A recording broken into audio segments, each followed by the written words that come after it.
తల్లిదండ్రులు నో చెప్పగలిగితే పిల్లల్లో మూర్తిమత్వ విధానాల్లో పిల్లల భవిష్యత్తుకి చాలా ఉపయోగపడుతుంది. దానివల్ల పిల్లలు బాగుపడతారు, సమాజం బాగుపడుతుంది.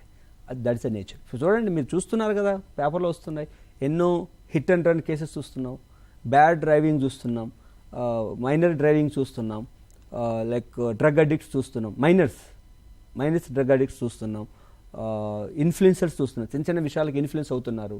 ఇవన్నీ ఎందుకు అవుతున్నాయి అంటే మీ పిల్లల యొక్క మూర్తిమత్వ విధాన లోపం వల్లనే జరుగుతున్నది అన్నది మనోవిజ్ఞాన శాస్త్రం చెప్తుంది. దానికి కారణం చెప్పాలంటే మనకున్నటువంటి పరిస్థితులు, నేచరు. అది ఫస్ట్ నేచర్ తల్లిదండ్రులు ఇవ్వాల్సినటువంటి విటమిన్ ఎన్ సఫిషియెంట్గా లేకపోవడం వల్ల పిల్లలకు ఇటువంటి ప్రాబ్లమ్స్ వస్తున్నాయి. ఒక ఉదాహరణకి యాంటీ సోషల్ పర్సనాలిటీ ప్రాబ్లం కలిగిన పిల్లలు. యాంటీ సోషల్ పర్సనాలిటీస్ అంటే ఏంటి?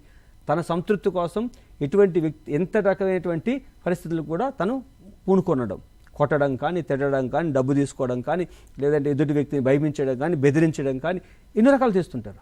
అంటే తన సంతృప్తి కోసం. ఎదుటి యొక్క బాధ తనకు అవసరం లేదు, తను బాధపడి నేను సంతోషంగా ఉండాలనేటువంటి భావన. ఏంటి?